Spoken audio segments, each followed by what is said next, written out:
കാട്ടാന ഓടിച്ച ഒരാൾക്ക് പരിക്കേറ്റു. ചിന്നക്കനാൽ ഏട്ടിക്കൽ സമാപതിക്കാണ് പരിക്കേറ്റത്. ബുധനാഴ്ച രാത്രിയിൽ സിംഗണ്ടത്ത് വച്ചാണ് അപകടമുണ്ടായത്.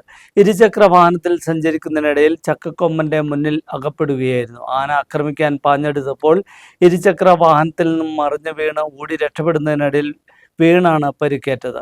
വാരിയലിന് പരിക്കേറ്റ സമാപതിയെ രാജാക്കാടിലെ സ്വകാര്യ ആശുപത്രിയിൽ പ്രവേശിപ്പിച്ചു.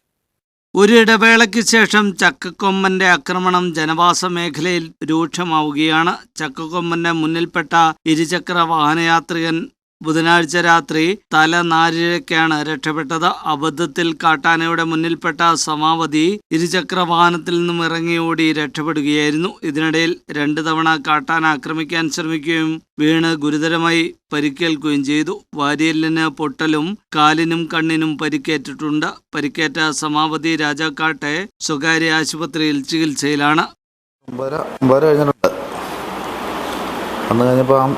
ആന ആ റോഡിലൂടെ വരുമായിരുന്നു. ഞാൻ പക്ഷേ ആ വളവിൽ കണ്ടില്ല ആനനെ. കാണാതെ ആനയുമായിട്ട് ചെന്ന് സ്കൂട്ടിയായിട്ട് മുട്ടിപ്പോയി, ചെന്ന് വീണു. എഴുന്നിട്ട് ഓടിയ ആന എൻ്റെ പുറകെ എന്നെ ഓടിച്ചു വന്നു. ഞാൻ അവിടെ വീണു. പിന്നെ എന്നിട്ട് ആന കയറി ആൾക്കാരെല്ലാം കൂടെ വന്ന് ഒച്ചപ്പാട് എടുത്തിട്ട് ആന കയറി പോവുകയും ചെയ്തു. അത് നല്ലൊരു അപകടം എന്ന് പറഞ്ഞാൽ വീഴ്ചയിൽ വാര്യസ്ഥിക്ക് 2 പൊട്ടലുണ്ട്, കണ്ണിൻ്റെ അസ്ഥിക്ക് പൊട്ടലുണ്ട്, പിന്നെ ചതവുണ്ട്, കാലിൻ്റെ മുട്ട് പൊട്ടിയിട്ടുണ്ട്.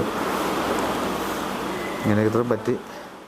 ഇതോടൊപ്പം ഇന്നു പുലർച്ചെ കുമളി മൂന്നാർ സംസ്ഥാന പാതയിൽ ഇറങ്ങിയ ചക്കക്കൊമ്പൻ വഴിയോര കടകൾ തകർത്തു. സംസ്ഥാന പാതയിൽ പെരിയകനാലിന് സമീപം പുതുപ്പരട്ട് ഭാഗത്താണ് ചക്കക്കൊമ്പൻ ഇറങ്ങിയത്. വഴിയോരത്ത് സ്ഥിതി ചെയ്തിരുന്ന 4 കടകൾ ആന തകർത്തു. പൈനാപ്പിൾ സൂക്ഷിച്ചിരുന്ന കടകളാണ് കാട്ടാന തകർത്തത്. 2 മണിക്കൂറോളം നടുറോഡിൽ കാട്ടാന പരിഭ്രാന്തി പരത്തി, ഗതാഗത തടസ്സം സൃഷ്ടിച്ചു. വനം വകുപ്പ് ഉദ്യോഗസ്ഥരെത്തിയാണ് കാട്ടാനയെ തുരത്തിയത്.